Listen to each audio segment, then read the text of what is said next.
안녕하세요. 춘천에서 피부 진료를 하고 있는 공병살 원장입니다. 이번 시간에는 보톡스의 부작용 사례에 대해서 이야기해보는 시간을 갖도록 하겠습니다.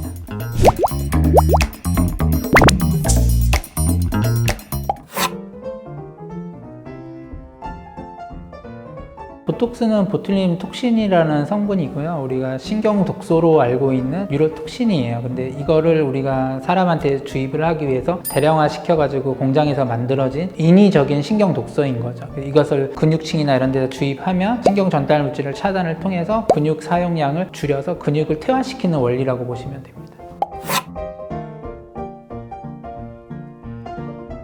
우리가 보톡스를 맞으면 근육을 녹이는 게 아니고 근육을 못 쓰게끔 차단해서 신경을 차단해서 근육 마비를 시키는 거니까 보톡스 효과가 좋으면 줄수록 근육이 많이 마비가 되고 그러면 인상을 찌거나 표정을 지을 때 되게 부자연스러울 수 있잖아요. 그래서 나이가 들면서 안검 하수가 발생하고 이러면 이 눈꺼풀 근육의 힘이 많이 약해져요. 그런 분들은 눈을 감았다가 뜰 때 이마 근육을 과도하게 사용해서 눈을 뜨는 분들이 있단 말이에요. 그런 분들은 이마나 미간 보톡스를 맞게 되면 눈이 뜨기 불편하다고 여기실 수 있는 거죠. 그럼 나는 왜 미간 맞았는데 눈 뜨기가 어렵냐? 사실은 이마 근육 자체는 이렇게 넓게 있기 때문에 미간에 있는 이 근육을 타겟으로 보톡스를 놔도 이마를 거상시키는 이 근육에까지 영향을 줄 수가 있는 거예요. 그리고 우리가 보톡스를 보통 바늘 시술로 이렇게 0몇 cc 이렇게 주입하면 볼록하게 튀어나오는데 바늘이 들어갔다 나온 자리는 피가 날 수 있잖아요. 그러면 우리가 피를 닦을 때도 가볍게 톡톡 닦아내는 방법이 있고 어떤 분들은 지혈을 하기 위해서 과도하게 누르는 경우도 있죠. 근데 눈썹 미간 있는 이쪽에 누르면 어떻게 돼요? 액체가 밑으로 흐르죠. 그러면 눈꺼풀 근육에 있는 근육에 영향을 줄 수 있으니까 보톡스를 잘못 맞은 게 아니라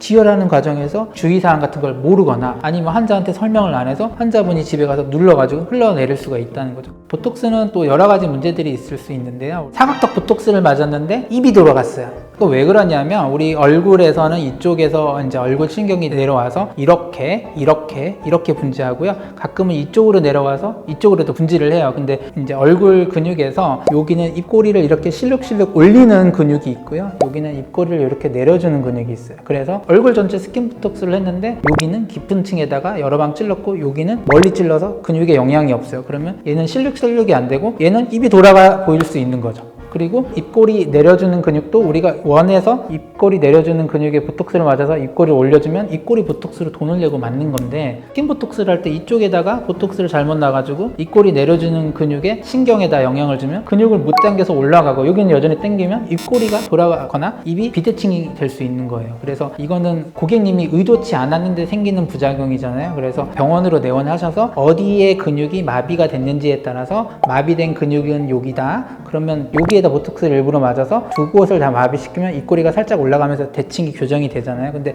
반대의 경우도 있을 거 아니에요. 그러면 여기에 보톡스를 맞아서 바로 교정을 할 수도 있지만 그럼 어떻게 돼요? 스마일이 안 되겠죠? 사람이 무표정해지거든요. 그럴 땐 어쩔 수 없이 시간이 들어가더라도 온열 치료를 해서 보톡스 효과를 빨리 변성을 시켜가지고 보톡스 효과를 빨리 빼내는 게 더 중요할 수 있다는 거죠. 그래서 뇌경색이라고 하잖아요. 혈관이 막히거나 뇌출혈이 오거나 장염, 바이러스성 감기 이후에 안면신경마비라고 해서 벨마비가 올 수 있어요. 그러면 전형적인 특징은 이렇게 얼굴 신경에 보통 마비가 오니까 이쪽 신경들은 다 마비가 돼서 당기는 힘이 없어서 얘는 올라가고 얘는 여전히 당기고 있으면 짝짝이겠죠. 이럴 때는 사실은 교정 목적으로 보톡스를 놓는 경우가 많아요. 그래서 어디 신경이 마비된지에 따라서 반대쪽 신경을 일부러 돈을 주고 보톡스를 맞아서 마비시키는 경우도 있는데 그럴 때는 되게 진짜 참의사 같죠.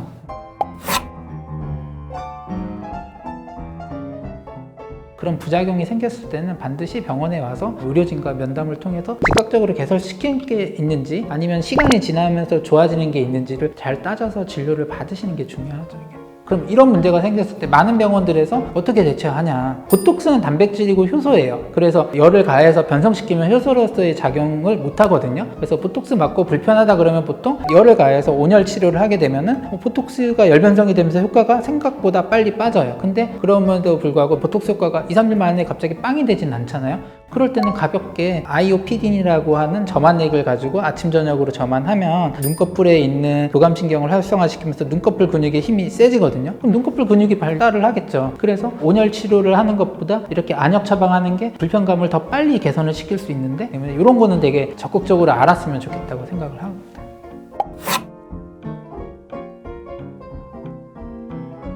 보톡스도 종류가 여러 가지가 있는데 유로톡신이라고 하는 신경 독소만 필요한데 이거를 대량화 시킬 때 공장에서는 불필요한 불활성화 단백질이 덕지덕지 붙어요. 근데 우리 몸에 들어왔을 때는 그게 알레르기 항원으로 인지돼서 항체들이 만들어지고 두 번째 들어올 때는 메모리가 돼 있으니까 더 크게 반응해서 항체가 항원에 가서 붙으면 중화 반응이 생기고 그로 인해서 효과는 없어지고 내성만 생기는 경우가 많거든요. 그래서 보톡스도 한두 달마다 이렇게 자주 맞는 건 좋지 않고 충분히 3개월에서 4개월 이상 텀을 두고 마시는 게 좋고 한 번 맞을 때 너무 고용량으로 맞을 필요는 없다는 거죠. 그리고 웬만하면 보톡스를 맞더라도 저는 신경 독소에서 불필요한 단백질을 제거한 제품을 맞냐 아니면 불필요한 단백질이 덕지덕지 붙은 걸 맞냐 그러면 사실은 정제하는 것도 기술력이고 시간과 돈이 들어가기 때문에 정제한 제품들이 가격이 더 올라가긴 하는데 그거는 이제 우리가 장기적으로 계속 보톡스를 맞아야 되는 사람들이라면 한번 내성이 생기면 다른 보톡스에도 효과가 없기 때문에 그런 것들은 잘 알고 계시면 좋은 거죠.